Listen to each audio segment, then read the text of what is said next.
All right, I'm showing it is 7 o'clock. I will therefore call to order the May 10th, 2021 Board of Education meeting. If people can join me in reciting the Pledge of Allegiance, please. I pledge allegiance. I pledge allegiance to the flag of the United States of America and to the republic for which it stands, one nation, under God, indivisible, with liberty and justice for all. Thank you very much. Mr. Cook, Superintendent's report, please. Oh, sorry, roll call. Gosh, how long have we been doing this? Treasurer Byrd. Here. Trustee Collins. Here. Trustee Mashad. Here. Trustee Maury. Here. Vice President Paul Varento. Here. Secretary Wheeler. Here.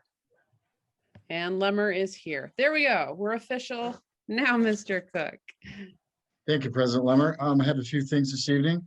First and foremost, staff resignations. We received 2. Kelsey Rambula, she is a special ed teacher at Ralia. She is resigning effective at the end of the school year. She's been with the district for 1 year.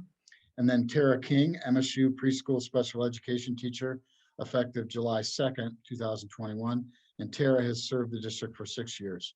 So good luck to both of those individuals. And then we have quite a few high school year-end activities. These were also posted in my publication on Friday. Prom is coming up this Friday. We also have senior recognition on May 27th at 10 a.m. in the Jamie Gent Stadium. Last day for seniors is Friday, May 28th. Graduation practice is Thursday, June 3rd, 12 to 1 in the Jamie Gent Stadium. And then graduation is scheduled for Sunday, June 6th at 1 p.m. in the Jamie Gent Stadium. And then we do have a backup date for rain, Monday, June 7th, if for some reason we're not able to hold it because of weather. And then I want to mention that we did have a free vaccination clinic at Haslett High School on Friday, May 7th for anyone 16 and older. We had roughly 30 plus participants take place in that vaccination clinic.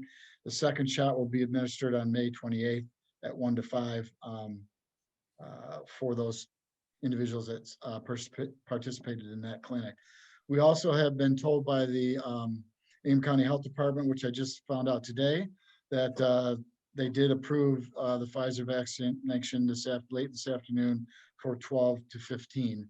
So the Ingham County Health Department, we're pending their approval of doing this, has said that they would offer first shots on that May 28th for anyone in that age category of 12 through 15. So we'll be sending out more details as that comes available moving forward. So thanks to Ingham County Health Department and our administrative staff at the high school who helped organize the event and make that happen for our students and the community. And Steve, then, I happened to be on a meeting today with some Ingham County people, and it hadn't yet been announced as of 1:30 today, but they shared some other high school sites, and they noted at that time that their intent is going to be to make it available to those 12 and up at some of those school-based locations. So my guess is that for that May 28th one, they'll let us, their plan will be to connect with those 12 plus as well. Awesome.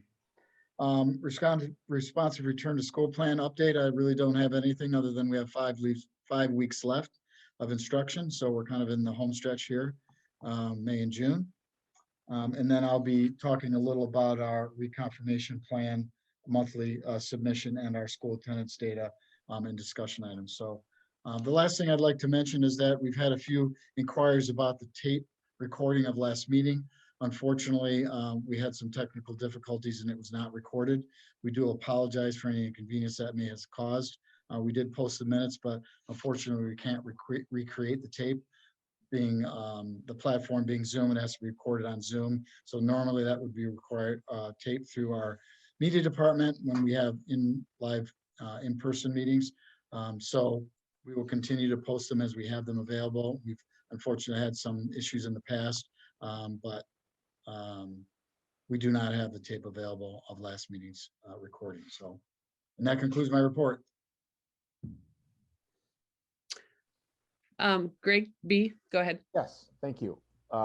Just a question regarding the vaccine clinic at the high school, considering that now that 12 and over are allowed to get their first vaccine at the one later this month. Is there consideration, Steve, or have you talked to someone at the health department allowing for another one for the second shot for those individuals? Well, they have to wait 3 weeks. So the second shot is already scheduled for the 28th. Are you saying having another one just for that alone? No, I was for now that the 12 and up have been approved, they could get their first shot on the 28th. Correct. That's what we're going to plan for. And then is there another one? Has there been discussion about another one following 2 weeks later for those individuals? Correct. So then we would have to have another shot date available. I believe it's 3 weeks after the first initial shot. So apologies. Sometime Correct. into June. Unfortunately, school will be out, but we will still offer that opportunity for our students and the community. Thank you. Great. Thank you. Great question. Greg M. Yeah, Steve, can you elaborate a little bit on the current graduation plans, the format, and how you're planning it to roll out? So. I don't have all the details. It will be in the Jamie Gent Stadium. We'll be allowing guests. I believe our capacity is 1,000. So they're offering tickets to seniors and their family members. So it will be, I believe they're going to have a stage set up on the turf stadium, and they're also going to have chairs spread out 6 feet apart on the stadium, on the actual field itself. And then they will have visitors allowed to be socially distanced in the stadium itself, which, like I say, I think we can have up to 1,000, including all the students and everybody else who's part of that. But that's all the details I know at this point. I believe that Brandy will be sending out that information here shortly to all the parents. As a follow-up, do you anticipate it will be the traditional hour-long, student speeches, conferring of the degree, students walking to get their diplomas? Correct. That is the plan right now. Are we planning to broadcast it similar to what we did last year so that those who aren't able to come in person? We'll have a live stream. Very exciting.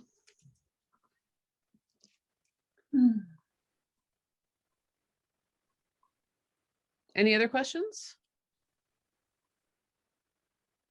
All right.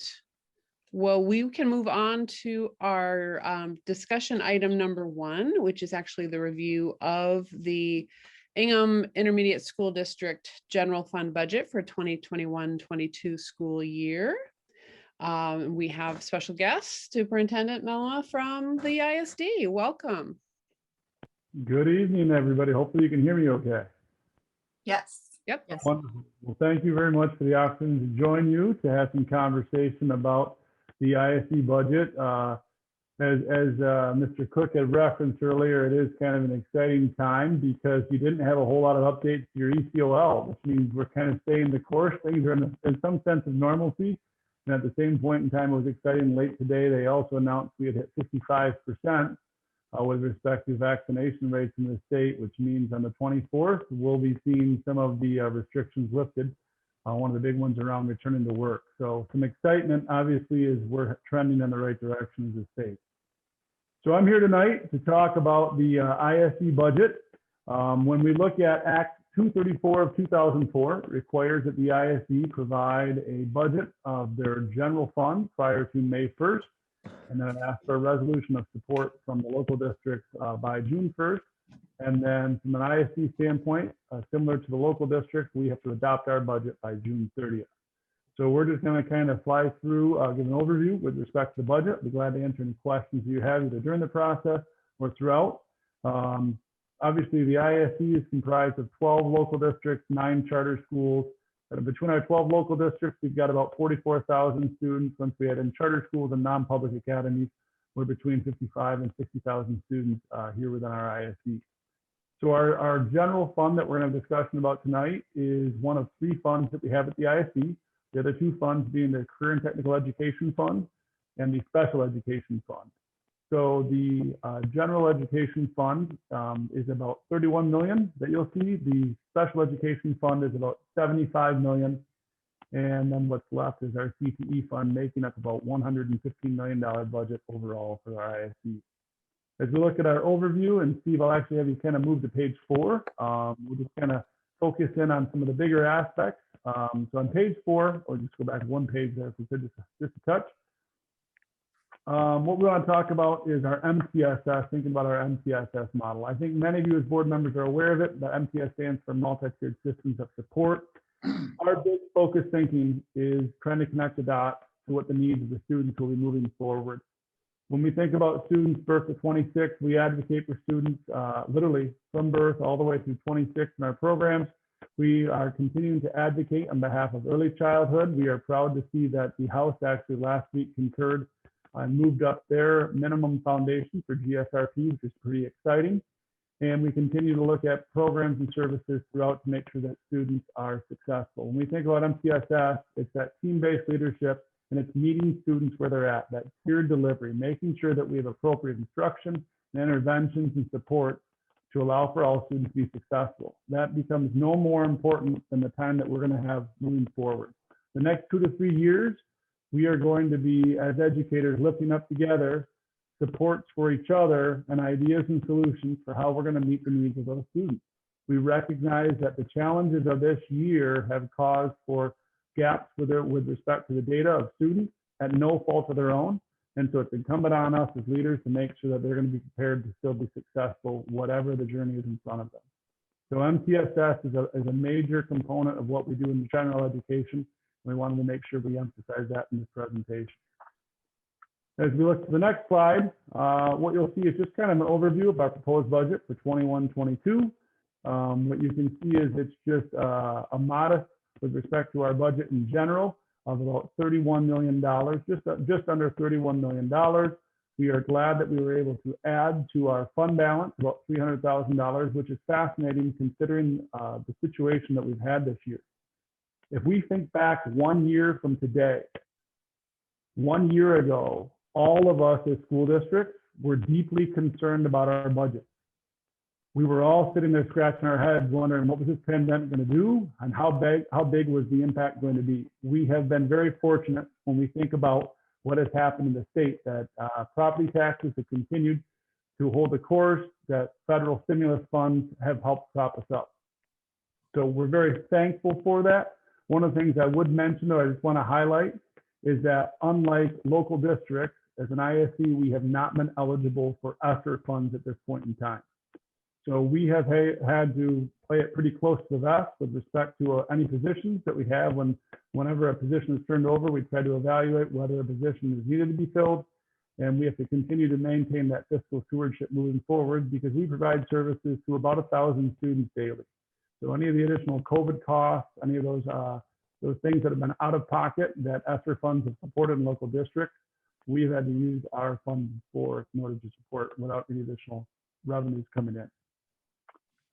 If we look at our general fund revenue specifically, one of the things I'll draw your attention to on this next slide is underneath the state and the local. So on its state, you see 12.1, of which most of the funds that we receive are flow-through revenues, monies that come in already designated for funds. That's similar to our current technical education millage as well as our special education millage. Those are dedicated funds that have to be used for those purposes. In a similar way, our early childhood funds must be used for early childhood. Other funds like title funds that we receive, or for example, our transportation consortium, those are funds that go directly to those spots. With respect to our general fund, if you look underneath the state where it says 12.1 million, the second line item is the state aid, section 81. So that's 1.5 million. Underneath the local column, the second line item is property taxes. That's 2 million. Of the approximately $31 million that we have in the general fund budget, those two line items, those $3.5 million are the only funds that we have that are unrestricted aid. That means we can do as we please with respect to trying to provide partnership or services and programs to local districts. The rest of the funds that we receive are actually designated funds.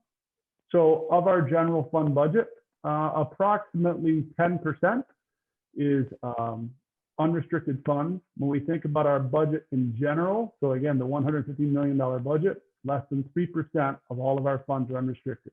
That means most of our funds that we receive are directed towards specific initiatives. With respect to the budget that we have here as well, I'll just mention that there are 2 new positions we are evaluating, bringing on. Both those positions are cost neutral, and the fact that it's a district purchasing additional services, or it's in another grant we're receiving as a designated fund that we use for that grant.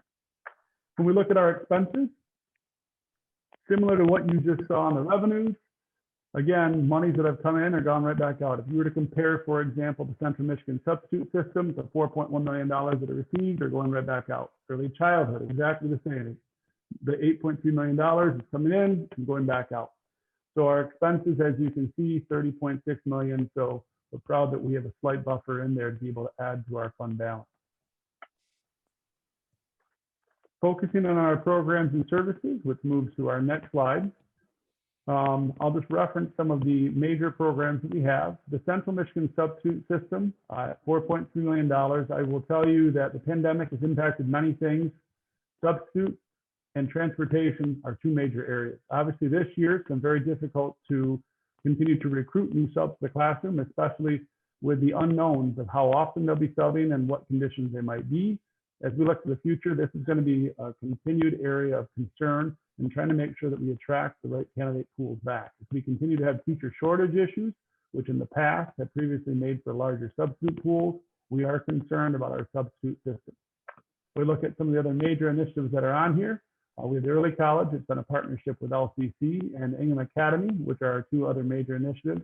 Ingham Academy is an adjudicated youth program that we share in a partnership with the Ingham Academy Circuit Court, or excuse me, Ingham County Circuit Court.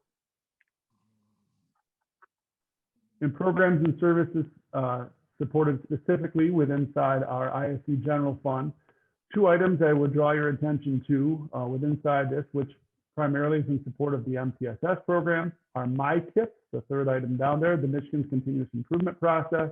And we'll talk about literacy and math supports in just a second. With respect to the MyKIP process, what used to be school improvement that districts had to move in has now migrated into the MyKIP process. It is literally the plane is being built as it's being flown. We as ISCs are learning about the process as we're trying to assist local districts. But this is the future of the way in which school improvement, the continuous improvement process that schools will have to complete will be utilized. There are some neat components to this, including the My Strategy Bank, which kind of dovetails into our next topic, which is literacy and math support. So the My Strategy Bank was a bank that was intentional as we looked at the Reading Now network and trying to share strategies around literacy support, high practice, high efficacy strategies for literacy, and it's continued to expand and grow at this point in time. So what's crazy to think about is the week in which school kind of ceased to be normal. March 13th of 2020, of course, is our last normal day of school. It was actually that week that superintendents from throughout this ISD had committed to actually do learning walks, instructional learning walks in some of our local districts to see some of the outstanding literacy practices that were happening. It is our hope that as we have a more return to normal next year, superintendents will be able to join back in those efforts and continue to lift up some of the great literacy practices that are happening, and also continue our conversations on making sure that math is an important factor for all students. And our programs and services within that are early childhood, as I referenced, it's about a $31 million budget, of which 1/3 is directly allocated to early childhood programs. The early childhood programs you might be familiar with would be the Great Parents Great Start, the Great Start Readiness Program, or our Early Childhood Support Network. As I referenced earlier, the GSRP program has been lifted up with inside both the governor's and the Senate's budget. And then last week, Friday, we got a boost from the House to see a higher amount per slot. It is a slot-based preschool program that for those that are income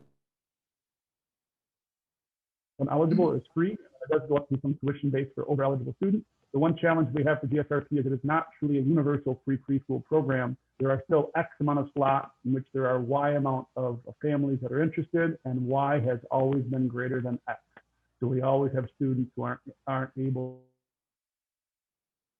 The Early Childhood Support Network is a rather new consortium that we had applied for with respect to MDE to be able to support 18 different counties throughout central and eastern Michigan, and making sure that we provide the right types of technical support and assistance for some of the federally funded programs throughout the east and mid-Michigan parts of the state. So some pretty cool stuff that's there. And then if we get into the final slide, I earlier referenced the General Education Transportation Consortium. Again, transportation will be an area that all will have to keep their eyes on. Many districts are not fortunate enough to have a superintendent who has their CDLs or CSEs that committed.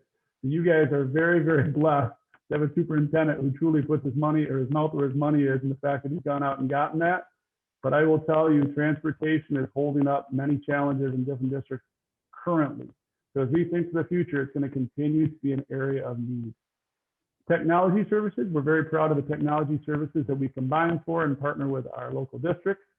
Obviously, we also have other services that we provide in business services, communication services, and people accounting and truancy. Many people aren't aware, but people accounting and truancy is actually a statutory requirement going back to the creation of ISPs in 1962. So that's one of those services that we provide to help our local districts.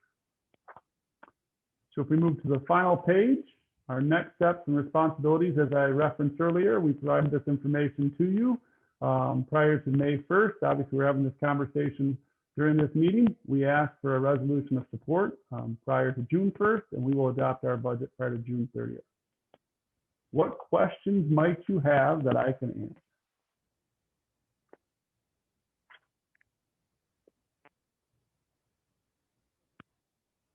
Jason, this is Greg Mashad. I missed the first part where you were separating out your budget between general ed and special ed. What was the dollar amount for your special ed program? Our special ed budget is about $75 million. 75 million? Yep. Thank you.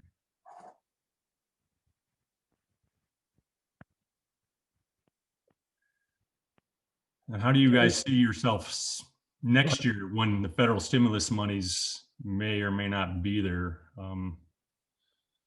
So we haven't been eligible for any federal stimulus money. Those were those ESSER funds that I was referencing earlier. So that's a pro and a con, right? It won't impact our future budget because we haven't been eligible for that, but it's hurt our current budget and the fact that we haven't been able to do some initiatives we wanted to, because we've been spending funds this year to support the PPE and safety protocols that we've had to implement to make sure that we can continue to provide instructional opportunities for students. So again, blessing and a curse. On a bigger factor, when you think about the special education budget, so that's $75 million, the special education funds, based on our current formula, many of those funds are actually pushed out to our local districts. A concern that we have is a function known as maintenance of effort. We're waiting to see further clarifications at the federal and state levels, because what you just brought forward is an area of concern. The basic primer on maintenance of effort is that with respect to special education, you have to spend at least $1 more next year than you did this year to maintain effort. There are some exceptions you can get through, but when we look at the federal funds that have been brought in and how we provided additional supports, and I say we, that's all of our schools together, have provided additional supports for students with special needs. We are deeply concerned unless the requirements of maintenance of effort are waived, because it could be actually a penalty. If you do not spend more money, it actually penalizes you later. So there are petitions already moving forward. I've already had conversations with the legislators on this. I believe that's something we'll be able to get over the hill, so to speak, at the federal and state levels, but it's something we're keeping our eye on. Good information. Thank you. Yes, sir.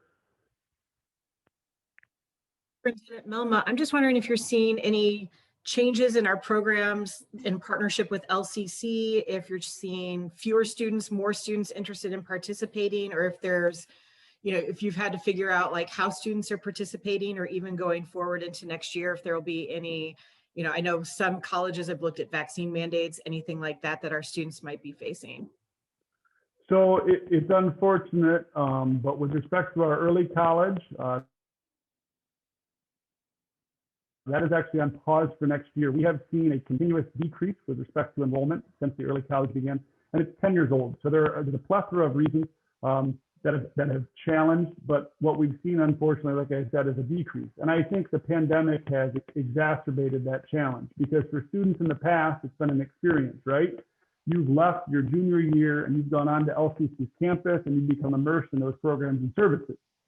This year, those students were online and 100% online. They've actually never returned. And so that's a tough selling point for a student to say, I'm just going to go become an online student full time, when they wanted that college experience. So we're using next year as a pause to be able to evaluate the system.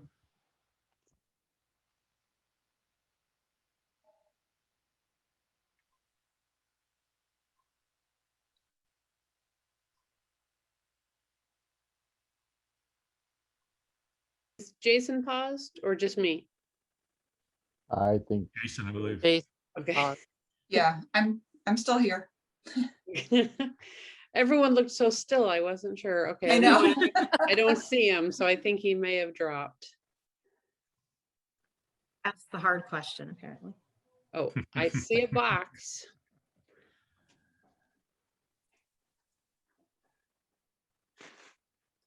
Jason, can you hear us?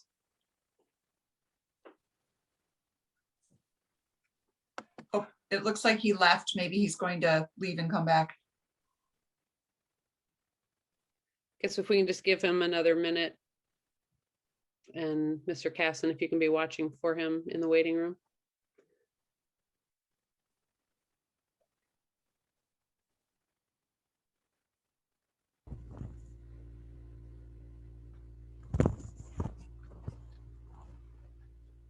If there's no objection, maybe we can move on to item number 2.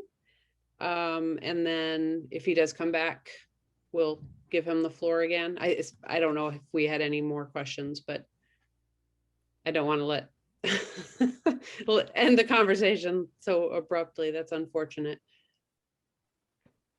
So, okay, so we'll move on to item number 2. And Mr. Casson, is this you? Yes, thank you very much. Last week, or last month, I should say, the district solicited bids for new paging and new paging and bell systems at Haslett High School and Haslett Middle School. These are older systems in place that were not included in the initial scope of our bond project last year. But these are definitely needed systems. The paging system, or the PA system at both schools, are at least, well, more than 20 years old. And in fact, the paging system at the high school failed on us a couple of months ago. And so we've put a temporary system in place just to get us through. So we put out a bid for a paging system, and we also put out a bid for a master clock system at both of those schools. Neither of those schools have an operational master clock system. What they have in place really in each classroom are just battery operated clocks. And, you know, if the battery dies or they have to change the time, they have to do it individually for each. So we put out a bid, and bids were due on May 3rd. And there's a bid tabulation sheet that's included in your board packet. You'll see that we received bids for the paging system from 3 different vendors, and then the clock system from 4 different vendors. The vendors had the opportunity to bid on the paging system, the bell system, or both. So it was either or both, and that's why, you know, for one category, the paging, we just have 3 people bid rather than 4. We are working with a technology consultant, Brett Emerson from Comtech Design. He is the same consultant we used for the technology bond last year. Brett reviewed all of the bids that were submitted. He contacted the vendors, and he is recommending that we award contracts to the low bidders in each category, which is Moss Communications for the PA systems, and then FD Hayes for the clock system. The PA system, Moss Communications, they are the vendor that installed all of our technology last year. as part of the bond project, including the data systems, the audio visual systems, paging systems at the elementary school. So we're very familiar with them and their work. And then FD Hayes is a local electrical company out of Lansing that's done business with the district in the past. So I feel very comfortable with Comtech Design's recommendation to award the contracts to these vendors. Moss Communications bid was $64,729.48. Again, the low bid. FD Hayes came in low at $78,230 for the clocks.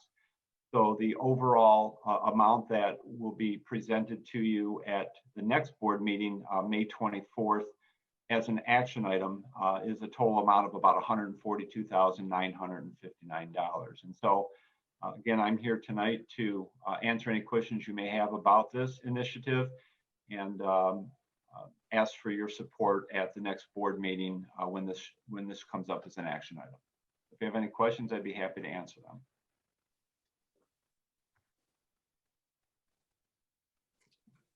Jeff, work. Oh, sorry. This is work that would be done over the summer? Yes, that's correct. We're asking that the work be completed by August 27th. So we do want it to take place over the summer. Obviously, it's the least disruptive to the process, the educational process. We're not anticipating any challenges with students for summer school possibly being in the high school during some of that time. Right, we will have to work around them, as we know that they will have classes for several weeks this summer. I know that the month of July is largely open, and so we will encourage the vendors to work during that time. But yeah, the students will only be using a few of the classrooms, and we'll be able to work around them. We've done this in the past with other projects. Mr. Burt, I saw you had a question. Yeah. Thank you. Thank you to Jeff or to Steve, whomever. Was this not an eligible expense for the most recent bond, or were the problems not known at the time that we looked at the bond? It wasn't included in the original scope of the bond project. A couple of reasons for that. It is a costly initiative, and so we wanted to see where we landed with our bond project. I should have mentioned that we're looking to fund this with a combination of leftover bond dollars and sinking fund dollars. I know that Rick Jensen is still kind of crunching the numbers to see how much we might have left over. So that was intentional, knowing that the scope of this project was so large and costly that we may not have been able to include it all as part of the technology bond. The other reason, again, it was a massive project last summer, and adding two more components like this to that project would have made it that much more challenging to get everything done in a timely fashion. And the other thing too is we are going to continue to have upgrades on a regular upgrade schedule, and it's to our benefit not to do everything all in the same year, because that then means everything might need to be replaced at the same time, down the line. And so just like with our annual computer replacement plan, we try to purchase just a percentage of the equipment each year to stagger the funding or the amount we spend. That's what we're looking at doing with this as well.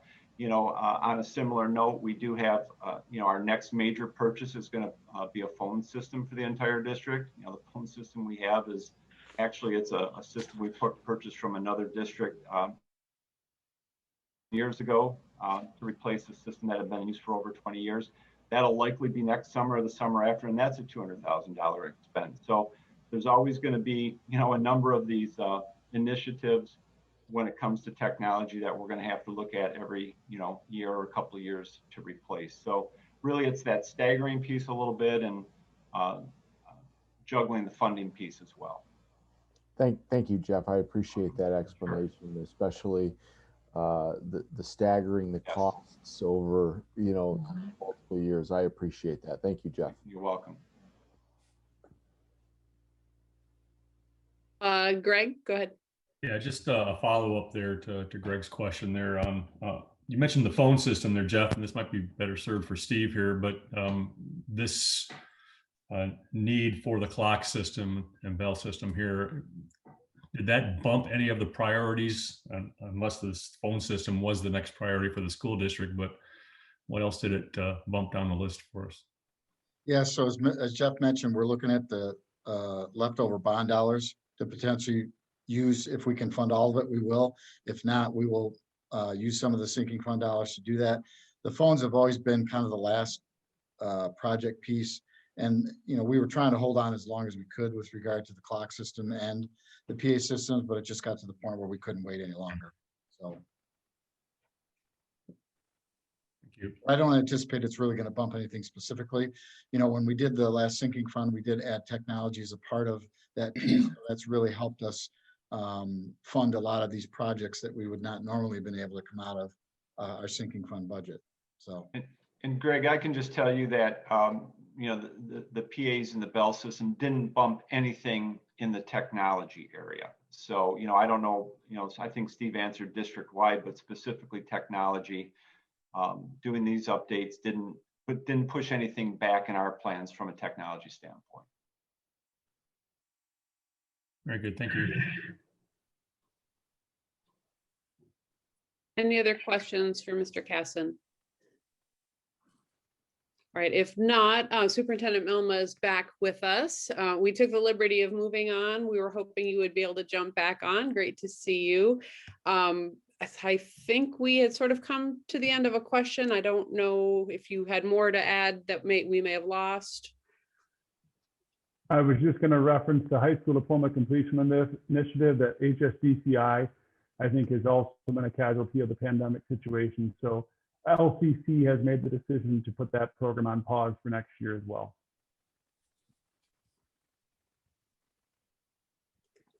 Thank you for that update. Are there other questions for Superintendent Milma?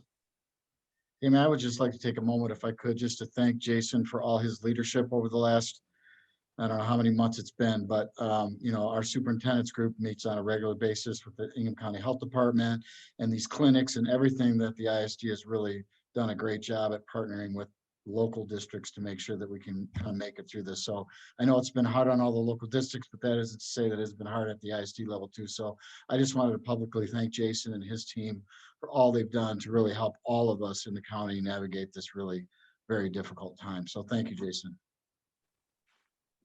I appreciate the kind words. Steve, Steve's very gracious in what he's saying there. It's a team effort. We all work together. We've all got different parts and pieces that we're pulling here, but we'll just be all looking forward to things to go back to normal. Let's just say that.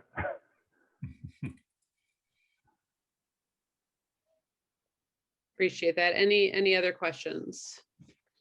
So as is noted, as the superintendent noted, and it's in our agenda as well, we will be asked to vote on this issue on at our next meeting on the 24th of May, which will be in time to within the window we're allotted by statute. Thank you so much.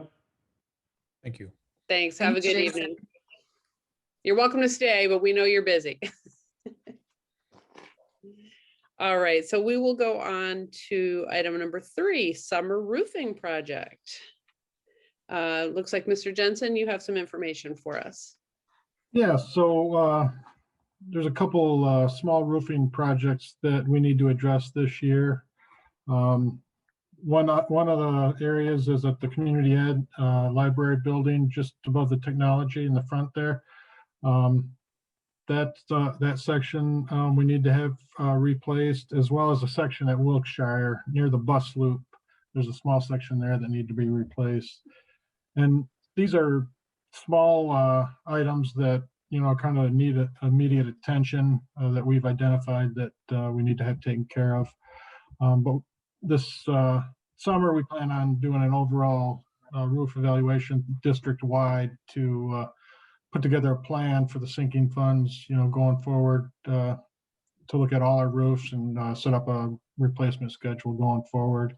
So this is just a couple small pieces that I need to bring to the board to have done. We did get 3 bids for each project from Jimerson Roofing, David Buzzell Builders, and Force One. And Jimerson was the low bidder on both projects. So we'd like to recommend going with Jimerson. They have done work for us in the past, so we're familiar with them and don't have any issues with them. So I'd like to have that be on the next meeting for action, and we'll complete the project right after school's out or shortly thereafter. But if you have any questions, I'd be happy to answer them. Greg? Yeah, Rick, just are these, I mean, obviously these two things are it seems they're partial replacements and roofs. Why just a partial and not a full replacement? Are these sections of these two buildings that they're in need of emergency repair? Or I'm just curious, you know, I think probably more for the folks who are attending and watching. I mean, when you have your house roof, you don't typically replace Sure. a portion of it. You replace the whole thing at a time. So I guess I'm looking for why not replacing the whole thing as opposed to doing just a partial. Yeah, sure. Because these are large projects, typically we do them in sections. But these two particular items are, like you mentioned, emergency items that we do have leaks that need to be taken care of. And we're doing just these two small ones before we get into the overall district plan. And then we'll look at doing larger sections at a time when we need to. Thank you, Rick. Appreciate it. Yep. Other questions? I sort of had a similar one in reference to the overall assessments. I know we've talked about, well, the importance of roofing, and that is something that doesn't last forever. I'm trying to remember when the last time we did a full assessment, because I feel like we've talked about trying to get that schedule in place, and maybe we hadn't gotten there, and now we're at the point where we will get that schedule, and then we'll have, kind of like we do with the computers, we can sort of budget and plan and schedule X number of years out. Yeah, that's what we plan on doing. It's been quite a few years. I think 2017, 16 or 17 was the last roofing evaluation we've had. So we want to do this after the bond work's done. So now we want to get into the roofing program and get those scheduled. I think, the last actual project we did, was that at the high school? I'm not sure. Do you remember, Steve, if that was the high school? We've done a few repair projects. I'm not sure where the last major. I don't remember where the Okay, last so one maybe they were more the emergency patching Correct. scenarios and not a So full. we put the evaluation on hold pending the bond. So we knew that the bond was coming up. So we kind of put that piece on hold until we could get all of the internals done. And then, when we pushed the bond back in 18, we'd said we were going to use the sinking fund to do all the things that we didn't do with the bond after the bond was completed. And that was what Rick was alluding to, is that we now will begin to put a schedule for roofs and all the other HVAC and other mechanical infrastructure pieces that were not addressed in the bond. Great, thank you. That's helpful. Anybody else? Okay, we can move on to item number 4, our extended learning plan, monthly reconfirmation. Yeah, so 4 and 5 are the monthly pieces that we're required to do to submit on a monthly basis to the state and also post on our website. We were fortunate that we did not have any changes this time. So basically, as I mentioned earlier, we're just kind of on autopilot to the end of the year. 5 weeks left, so we don't anticipate any other changes in our plan between now and the end of the school year. And all of those information pieces are posted on our website.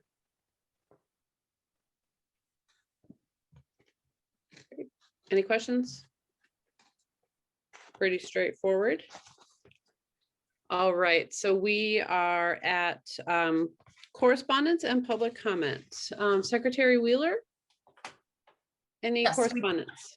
Yes, we did have some correspondence. We heard from Catherine Strunk. She sent an email to the board regarding the 4-day in-person school week for K-5 students specifically. And we heard from Susie Zook, a thank you to our school board for showing our support more recently in our videos that we presented to the staff at Haslett. And that's it for correspondence. Okay, thank you very much. Any question about that? And thank you again to the board members who participated in filming those greetings during Teacher Appreciation Week. That was a lot of fun. So now we'll move into public comment period. And the way this works is we will utilize the raising of hand feature in the Zoom platform. If anyone would like to speak this evening, we allot up to 5 minutes per person to speak during this section. It is not a two-way engagement or conversation, but it is your opportunity to share questions, comments, or concerns with the board, and wherever applicable, if any additional follow-up is necessary or required, we will direct the appropriate administrators or staff to do that follow-up. So again, and I don't see anybody on the phone, but if anyone is listening and is having trouble and they can't use the raise hand feature, we do have a web address, or excuse me, an email address where you can send an email to us that will be read here during this portion of the meeting. And that would be webmaster@haslett.k12.mi.us.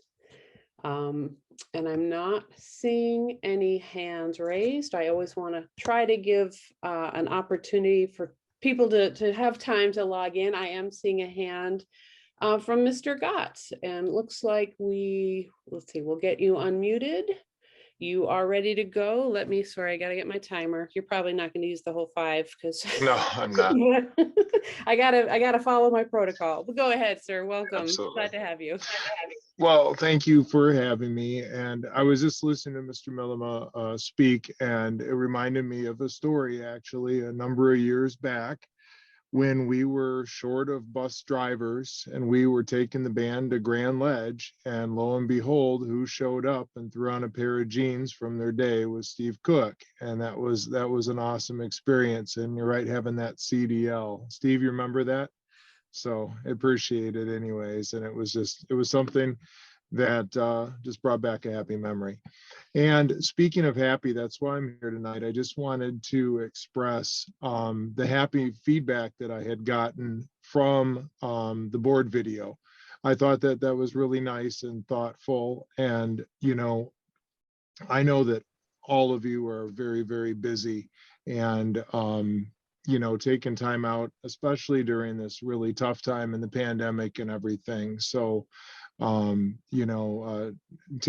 and Cammie and Tracy and Greg Bird and Tracy Collins and Josh, and I just really so appreciate you taking the time to put the video together for appreciation. And I had a ton of positive feedback about that. I know it doesn't seem like, you might have thought, well, it's a little something and whatever, but it just meant a lot to people that the 6 of you could do that. And Molly, I didn't mean to forget you too. I know that you put some time into that. So, and we're all video stars in this whole thing, but really that video was well done, and I appreciate you taking the time and the feedback from staff. So thank you for reaching out and doing that.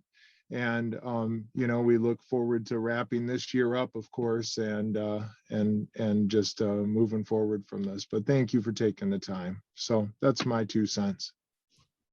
Thanks, Dave. It's always great to hear from you. All right, it looks like we have Mr. Goldberg. Let's get you unmuted.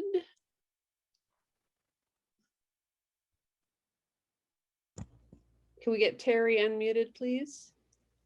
There we go. Good. Welcome to the Haslett Board of Education. Hey, thank you. I'm just a couple things. I'm following up with my email with you, Tammy Lemmer, that I never got any response to my questions on the $300,000, the bonuses that were included in the new contract for 2021 and 2022 with the teachers. So my questions so it's $1,750 per teacher. And for the record, for any teachers that are out there, I'm a huge advocate for more money for teachers. I think teachers in general are underpaid. I think we have a great community of teachers.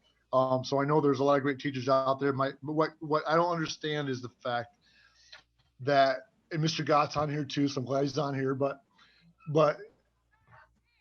I know the teachers have worked hard, but the students are your customers, and your customers had suffered so much throughout this season or throughout this school year that in the very beginning of the year, when that little girl cried because she wasn't going to school, and Tammy, you just kind of answered it with a smile on your face, like told her to hang in there.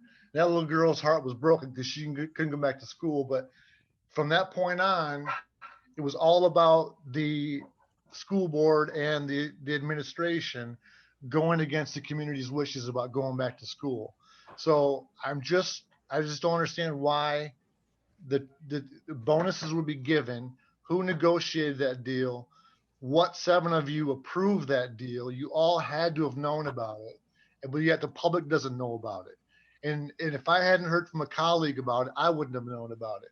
So again, the kids suffered way more than the teachers, and I'm sorry to say that because they've been working from home, the teachers have, and yet the kids have been depression, all types of stuff. So I don't see how one side gets benefited with the other one just has to deal with it for the rest of their lives. That's number one. Number two is hearing that gentleman earlier about the roofs. I don't understand. That really upsets me because we gave you, the community gave you $33 million, Mr. Cook. How in the heck did you not have every building assessed for anything that the repairs need to be done before you spent money on all that fluff? That absolutely kills me. Those roofs shouldn't even need to be repaired right now. They should have already been repaired. They should already be on the list under that bond. There's no way that should be come out of other money because those are for facilities. But yet here we got $1 million football field. We got a concession stand we didn't need to build. We got concrete out there that was, when it was built, you had plastic put down, which the concrete guy says you don't need plastic. That costs more money. And here's another thing that kind of burns me.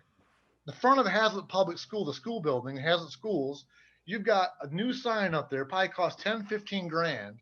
That's 20 feet from the big blue letters on the front of the building. How in the heck can you justify spending that much money? We got roofs down the road that need to be repaired. One teacher mentioned, we got at Murphy, we got great brand new furniture inside there, but the roof still leaks. How is that? I don't get it. You guys, the board members, all of you guys approve this stuff. Do you not read line by line what's approved in necessities?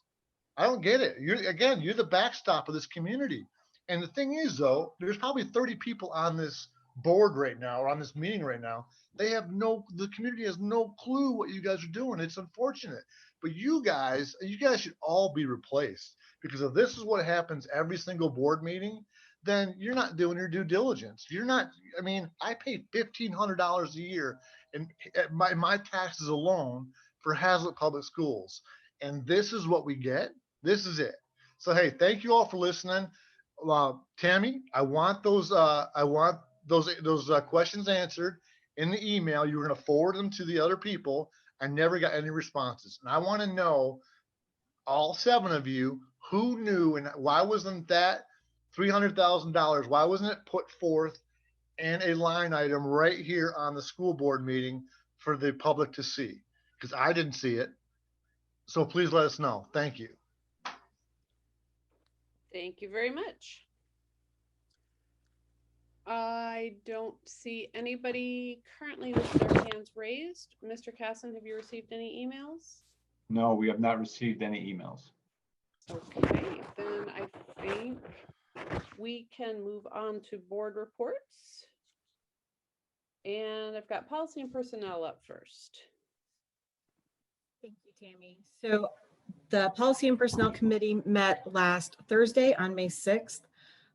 We started the meeting talking about the district equity plan, receiving an update from Superintendent Cook on the meeting that our administrators held with Dr. Flanow, as well as representatives from Haslett Voices for Change. I believe it was Jackie, but I didn't have that in the notes, so I apologize. Talking about the review of the volunteers who applied to be part of the committee, the kind of process they went through as a group, identifying individuals to invite to serve on that committee, and kind of the timeline for when they're hoping to hear back from everybody, and what the plans are to share a list of the committee members with the board once invitations have been accepted. We also discussed how board members may be able to be involved in both the committee meetings as well as possible community listening sessions moving forward as the plan is developed. We also received a staffing update, including resignations and retirements from the district, and plans for some of our teachers to move buildings. We also had a pretty good discussion about different opportunities to hopefully diversify the applicant pool, how to reach different potential candidates, and some of the work that Superintendent Cook is doing, reaching out to his colleagues in the area to identify kind of their strategies and where we might be able to adopt some of the strategies they have used to reach different potential applicants for open positions. Mr. Jensen gave us an update on where we were with the state of Michigan budget for next fiscal year. We also discussed an uncertainty around enrollment in the district and how that might affect our budget as they're preparing the budget for our next school year. We also had an overview of the multiple rounds of ESSER funding that has come through, which was referenced earlier by Superintendent Melma, and how those funds have been allocated so far, and also plans for possible future allocations. Under responsive return to school update, we had a discussion around technology plans moving forward, and whether or not it was, we thought it might be necessary to have one-on-one technology use, or whether or not to go back to some of how we were using technology in our classrooms before, without students taking technology home. We also discussed how some of the tools that we've used this last year might be adopted by our teachers going forward, including Google Classroom, just to make assignments and other things more accessible, like to students who are out for a couple of days sick, so they're not missing some of the activities. So once we return to full in-person, how we're going to continue to use those tools. We talked about the year-end activities at the high school, which Superintendent Cook mentioned earlier today. And then I also reminded members of the committee that we have received policy update recommendations from Neola, and sent them the information just for their logins to remind them so that they have a chance to look at those possible changes. I'll be sending the same information to the rest of the board here in the next few days so that everybody has a chance to review before we have a first reading on the 24th. And that was our meeting. That was a full agenda. Any questions? It was. All right, we'll turn that over to Treasurer Byrd for Finance and Facilities. Hi, thank you. Yeah, as always, we had a very similar agenda and discussions. So I won't go through everything that Molly said, but we all had similar discussions that I mentioned. I'll just note that on the district equity plan update, I was very impressed with the amount of people from the public who wanted to volunteer and serve on that committee. So again, from a personal standpoint, I wanted to thank those who are willing to serve and on that. Unfortunately, I think we all agree we wish we could have input from everybody, but we'll not unfortunately be able to do that. But I just wanted to note that how impressed I was with the willingness of folks wanting to participate. We also had a similar discussion on the staffing update in terms of those individuals retiring and moving on to other positions, and discussions on the candidate pool of folks going forward. And we also appreciated the budget update from Rick, who always does a good job letting us know of where we are. And it was very interesting discussion on all the federal funds that had been made available to the district, and we'll see if there are any additional funds made available to us going forward. And then obviously the responsive return to school update Superintendent Cook gave us, and the as Molly mentioned, the year-end activities at the high school, prom, etc., that Steve alluded to earlier in the evening. So that again is it for us. And I should also note we met on Tuesday, May 4th in the morning.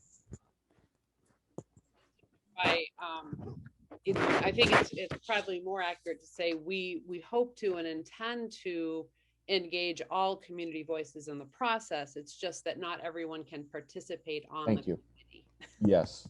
Thank you for that clarification. I was not speaking as eloquently as you were there, Tammy, so I appreciate that clarification. You're absolutely right. Yeah, 160 some odd people on a committee is a little unwieldy, but I think we're going to get it down to a manageable size, but there will still be ongoing opportunities for everybody to continue to give feedback and participate in those very important conversations. Thank you for that clarification. I appreciate that. Any other questions or comments? All right, well, speaking of our DEI planning, Haslett's Voice for Change, Steve, updates for us? Yeah, so as we talked about at the committee meetings, our administrative team met with Jackie Duckett from Haslett Voices for Change to review the committee selection process and to come up with a plan for moving forward with that committee. We did narrow it down to who we believe would be a part of that. We sent out letters, I believe, last week, and we're starting to get returns from those preliminary draft list. And hopefully we'll have full final list here in the next few days from Dr. So I've been working with him to get that list finalized. We do have a board meeting scheduled with the Haslett Voices for Change, I believe this Thursday at 3 o'clock. So any board members that want to attend that meeting, I'll send out a Zoom link.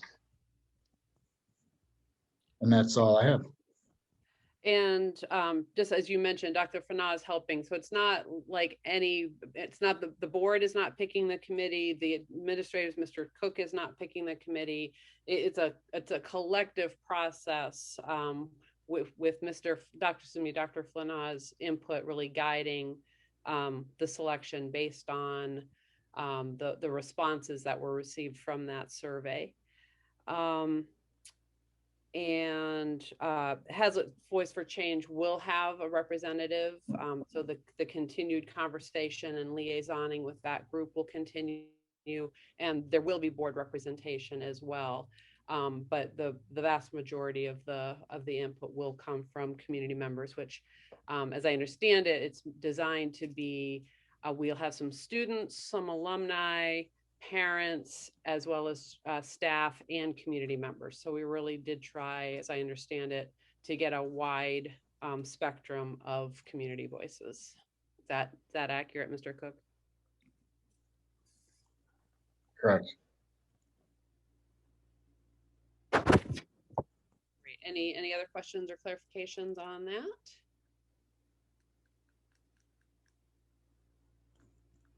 Okay, well, we can move on to items from board members. Any announcements, questions, comments? I do have one question, Tammy, sure, which might have been more appropriate earlier when we were talking about the graduation process for the actual ceremony. Are we going to continue or waive the opportunity to have, you know, a handful of special people to give diplomas to? under the circumstances? I mean, aside from our Ally and Jack this year on the school board? I believe we will continue the same process that we had pre-COVID in terms of handing out diplomas, because the board will be on the stage similar to what we've done at the Breslin Center, except for it'll be done at the stadium. So my intent would be that we could continue that process of allowing board members to recognize certain individuals in the graduation process. Okay, very good. Yep. Maybe just minimal hugging, but we'll.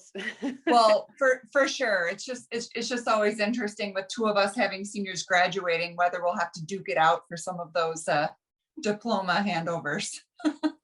Yep, exactly. Yeah, so that's a great question, Cammie. So we'll, as we get more guidance or more input from Principal Butcher, and we kind of know what that's looking like. Very good. Yes. Like we're open to tag teaming as we often have in the past, although you and Greg certainly get yes.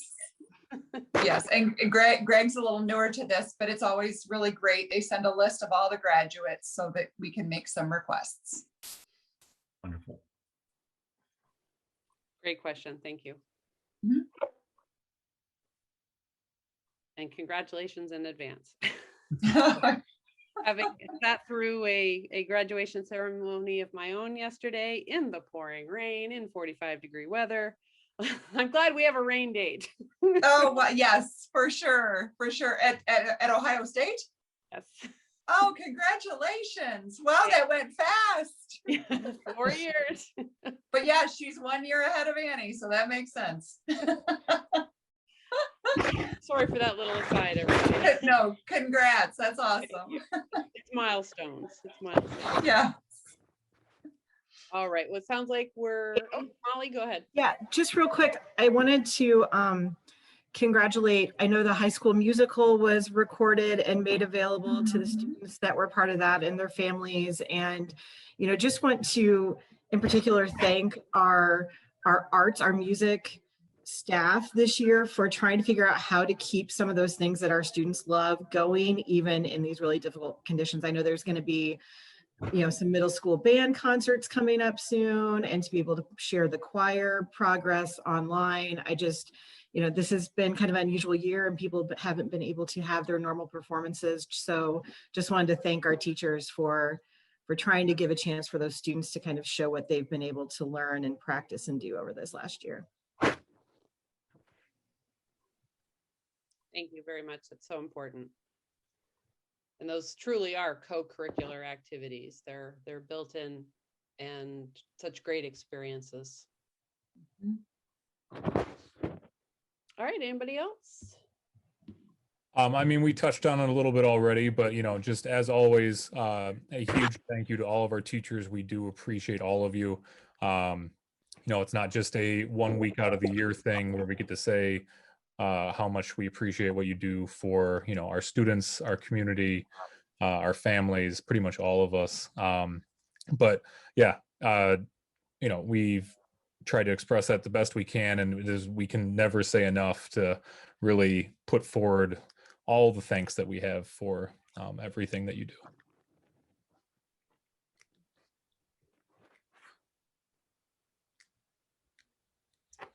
Great, thank you so much. Anyone else? Okay, I think we can move on to our consent agenda. Let me read through. Looks like we have 3 items, if I have all my notes in order here. First item is the approval of the minutes of the April 26, 2021 regular board meeting. Item number 2, approval of the minutes of the May 4th Finance and Facilities Committee meeting. And item number 3, approval of the minutes of the May 6th Policy and Personnel Committee meeting. Does anyone need any of those items pulled for questions or clarification? Seeing none, do we have a motion to approve the consent agenda? I move approval of the consent agenda. I second. Motion Bird, second Maury. Thank you. All in favor? Let me do the roll. It's a vote. Bird. Yes, aye. Collins. Yes. Mashad. Yes. Maury. Yes. Alvarento. Yes. Wheeler. Yes. and Lemmer is yes. Motion carries. So we'll go into announcements quickly. We have a Finance and Facilities Committee meeting scheduled for May 18th at 9 a.m. That will likely be remote at this point because Ingham County is still under an executive order. Policy and Personnel Committee has been scheduled for May 20th at 9 a.m. Also likely online. And then finally, our next regularly scheduled Board of Education meeting will be May 24th at 7 p.m.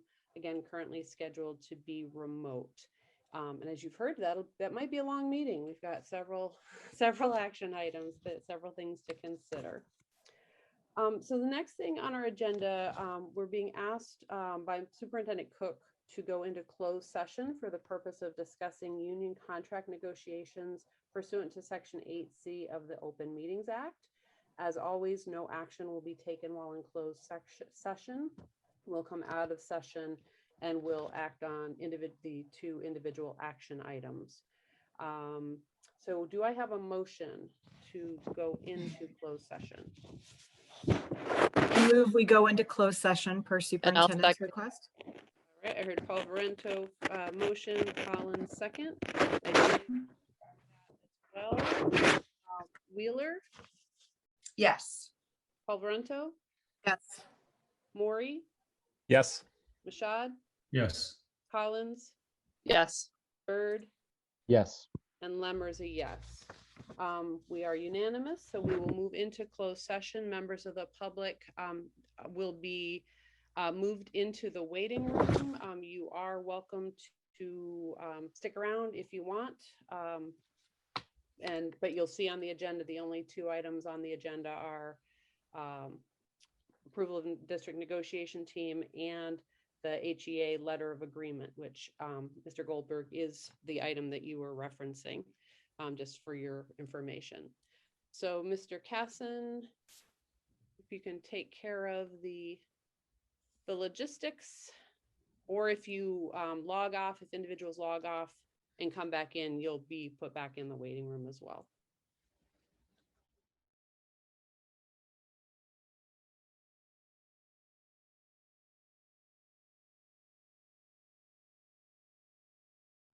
All right.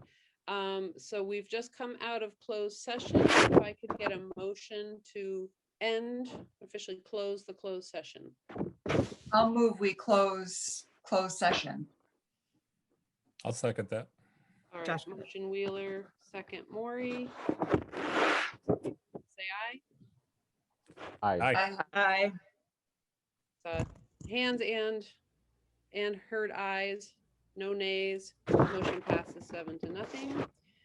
So now we'll go into our action items. Mr. Cook? Yeah, so the first action item is approval of the district negotiation team as a part of the authority that the board has trusted me for negotiation leader for the district. I'm asking the board tonight to approve our district negotiation team for all of our union contracts that will be starting here very shortly, which basically is comprised of administrators within our district based on their experience and what's needed on the various teams for negotiations.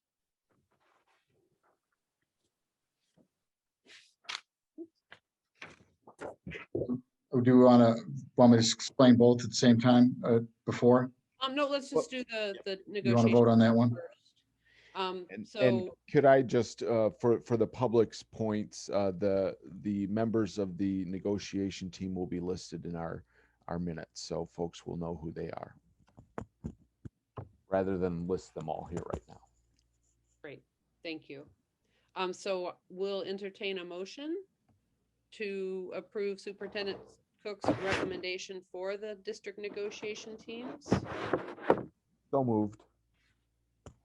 Second. I heard Bird, I didn't hear the second. The other Greg. Mashad? Okay, great, thanks.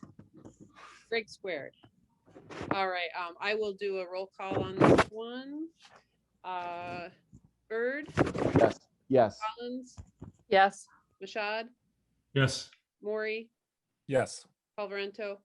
Yes. Wheeler? Yes. And Lemmer.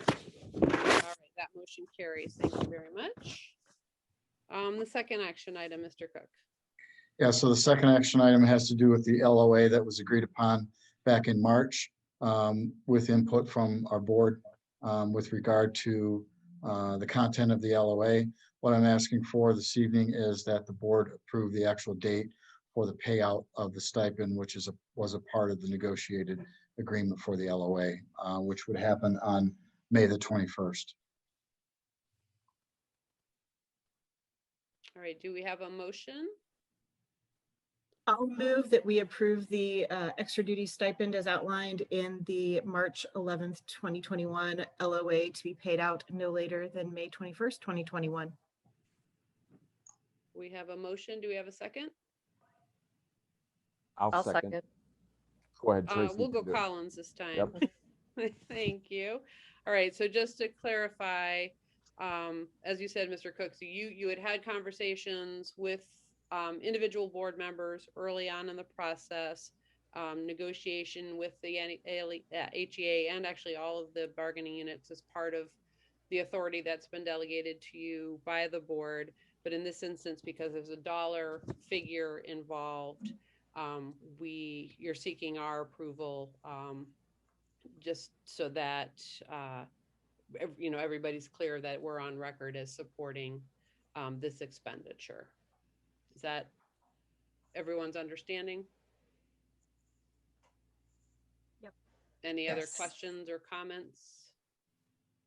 For clarification, President Lever, it's not the approval of the expenditure. I think it's the approval of the date of the expenditure. The date of the expenditure. The expenditure was approved when the signatures were put on the LOA. Thank you for that clarification. Yes. Any other questions or clarifications? All right, we do have a motion on the floor. Hearing no other discussion, take a roll call. Wheeler? Yes. Alvarento? Yes. Maury? Yes. Mashad? Yes. Collins? Yes. Bird? Yes. And Lemmer.